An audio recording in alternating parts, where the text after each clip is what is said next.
Hi guys, and welcome back to Honest Airgun Reviews. In this episode I'm going to be reviewing another Airmaks rifle. It's a Bullpup one and it looks pretty neat, and it's going to be probably, I would say, really good for shooting out hides and around the farm, ratting and things like that. It's a really nice compact rifle, so let's get it on the table and have a look. So today's gun on the table is the Airmaks Krait. Now, I'm a massive fan of Airmaks. I own a Catran, and basically, you know, this is one of the other rifles in their stable. It's a nice little bullpup, and we'll start from the butt pad and then work our way along like normal. So this is a butt pad here, and it's adjustable up and down and in and out. It goes in and out. It just doesn't. Oh, it's quite tight actually. I'm not going to do that. But it's quite. You unscrew that and it comes out. And the same with the cheek piece. That's a plastic cheek piece, and obviously that goes up. You can see the Allen keys there for it to go up and down. You can slide it up and down. Moving forward, we come to a nice pick rail here to mount your scope on, and it's got a pick rail on either side of the shrouded barrel for putting IR torches or whatever else you want to mount on there as well. This is a bottle version. It's got a nice little 300cc bottle on this. It's fully regulated with a humour regging. It's got a nice rubberized pistol grip like on the Catran as well, and it's got a really nice curved two-stage trigger. The cocking method is side lever cocking, and this is on the left-hand side, not on the right-hand side. And so I'm told by some people it makes it faster for shooting because you're not taking your hand away from the pistol grip. So you can obviously cock, cock, cock, fire and cock, which we'll probably have a look in a bit when I'm doing the pellet review on it, pellet test. You move further forward and it's got a lovely CZ shrouded barrel on it, which is here. And it comes to a 1/2 inch UNF threaded barrel, which I've just put a little XLK on there just to push the bark down. Now, this rifle comes in 177, 22 and 25. It is 72 centimeters long in the long and 62 in the compact. This is the compact. It's got a 400mm barrel on it, which is a CZ barrel, and it weighs about between 2.5 to 2.8 kilogram depending on the model. So not that heavy at all. I think the longer model has got a 400cc bottle on it, and this little one's got a 300cc bottle on it. You get 18 shots in 177, you get 16 in 2.2 and 14 shots in 2.5 caliber. So they do make an FAC version of that, which I'll be very interested in shooting because that would be a weapon, that would be. You'll have to excuse guys, I've got man flu. And moving forward of that, this is a package that's available at More Edges, and Richard uses it basically with.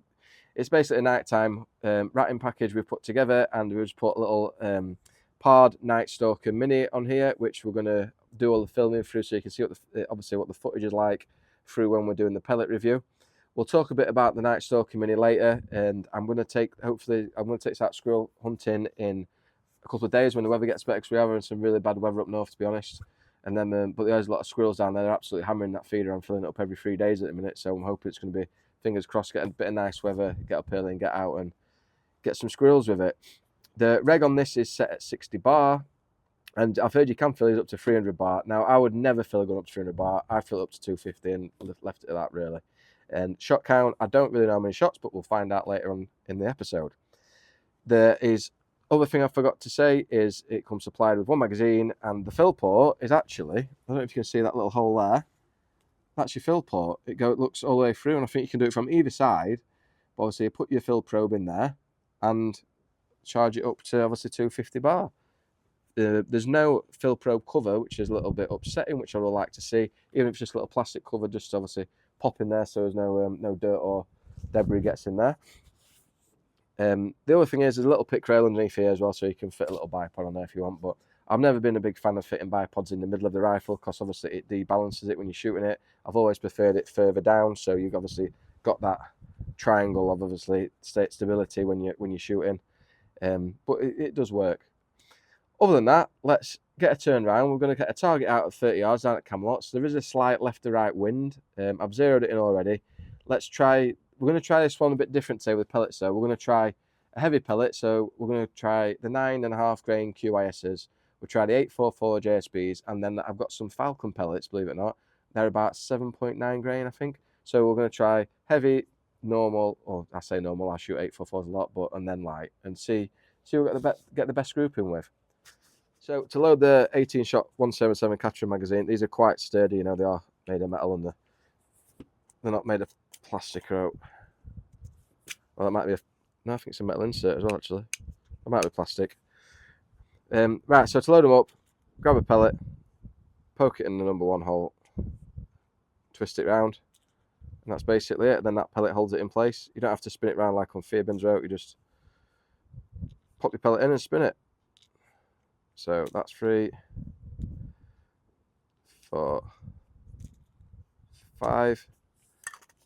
Then we'll try 5 with JSB. Then once it's loaded up, we'll start shooting. Right. One other thing I forgot to say about the crate is the safety catch is a lot like the Catrans. It's just there and it's up to fire and forward for safe. So I've just loaded 5 pellets of each brand in. So we've got the QAS, JSB and Falcons, all at different weights. So let's see how we get on in this wind.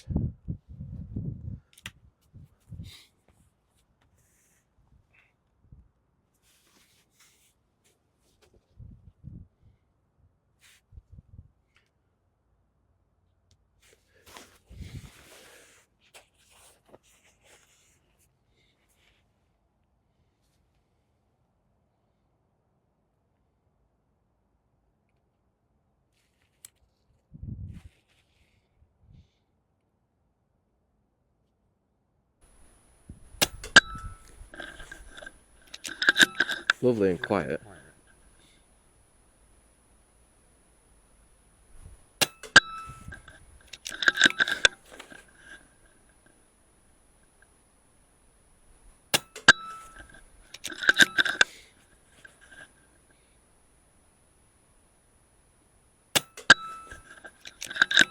If anyone's actually got a crate and they want to leave, let me know in the comments what pellets they use with theirs, or what they obviously find to be most accurate. I mean, for me, I find in my Catran, I find the JSB heavies or the JSB Hades most accurate through that. They're about 10.5 grain. They are.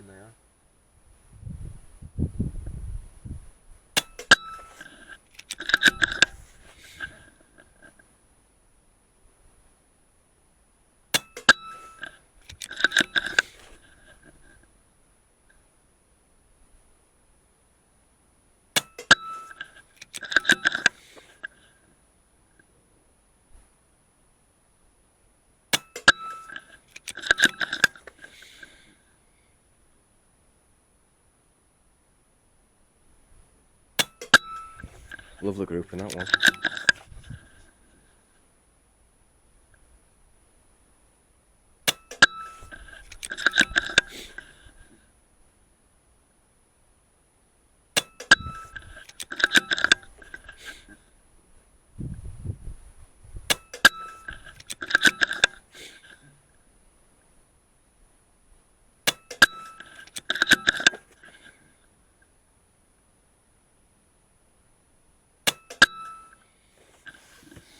And that's it, guys. So let's go and get the card in and see how we got on. Right, so the results for the crate are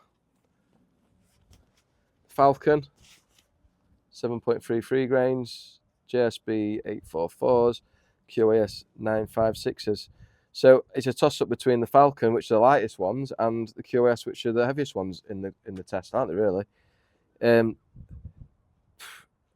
You know, it's 30 yards. It's even the JSBs. I mean, at 30 yards, you know, they all fit under a 20p piece, and that's definitely a rabbit's head, pigeon's head, even really at 30 yards. So I ain't got any qualms about the accuracy of this rifle. It's a very, very accurate rifle, but I wouldn't expect anything less from a CZ barrel. And the build quality of Airmaks is just, you know, like I said, I've got a Catran at home, and I love that. And yeah, they are really good, great tools, and it's really, really quiet. This one actually, it's super quiet. In fact, you can just hear the ping going off, and that's about it really, of the hammer hitting. But yeah, I think we get the chrono out, and I'll probably try it with the QASs, to be honest, and let's see what she's spitting them out at. So we'll have a few shots now and see what it's spitting them out at. I've done a quick one, and it was 710 feet per second. 709. So it's about 10.5 foot-pound. 703. 702. 708. That's it. So it's roughly knocking them out at just under 11 foot-pound, which is pretty decent. You can also, I think there is a way of adjusting the power on this, making it slightly go up a bit. I've seen someone else on YouTube, not over the legal limit obviously, but you can adjust it, tweak it a little bit so it can do a little bit more. I think it's got something to do with that there, or I might be wrong. Don't hold me to that. But yeah, it's doing a consistent just under 11, which, you know, it's good enough for any hunting foray, I suppose, at decent ranges, out to 30, 40 yards, I'd say. But yeah, pretty consistent, guys. So my conclusion on the Airmaks Krait is going to get an 8.5. I'm not going to lie, I am not a fan of bullpup rifles, and I never have been. But this one, I do like. I like it a lot, to be fair. It's nice, compact, it doesn't weigh a lot. You could, like, it's very adjustable as well. It is very comfy to shoot. You can literally hold this gun all day and walk around all day with it. And obviously, with the cock and lever being on that side, I can see what people mean by obviously quick fire. You're not taking your hand off the gun, off the trigger, sorry, whereas normally you have to take you support it with your left hand and cock with your right. This you can obviously, it's that well balanced that you can just make it more, make it faster. So, like I said, I do like it a lot. I would like to keep it a bit longer and see if Richard let me do some squirrel shooting with it. Hopefully, fingers crossed, Richard, if you're watching this now. The scope, you can see that obviously the footage through the scope, it's crystal clear. The only downfall of the scope is it only goes up to 6x zoom. I will do a bit more in depth about this in another review. But the only downfall I can see at the minute is it only goes up 6x zoom. I always shoot on 10. So that's just me. I don't know about other people, but that's just me. And like I said, around barns and in farmyards and stuff, if you're out feral shooting or whatever and you can live with that, then that's fine, that's cool. But yeah, it's a good little bit of kit. It's very light as well and well balanced, and it suits this little gun very well. This whole kit, so for the mount, the scope, the rifle and the silencer, the XLK, it's £1,900 down at More Edges. So if you're in the market for one of these, get yourself down there. He might even do you a bit more discount on that if you say Camelot's 10 maybe, if you ask him. But yeah, I do like it and I wish I could keep it, but I can't afford it. So maybe another time, or if I fancy, if I might swap something in probably. But other than that, thanks for watching, guys. Much appreciated. As always, thanks to the sponsors, which is Richard over at More Edges. Thanks for lending me the gun, night hunting wear, and obviously Camelots. So I shall see you all in the next one, guys. Cheers.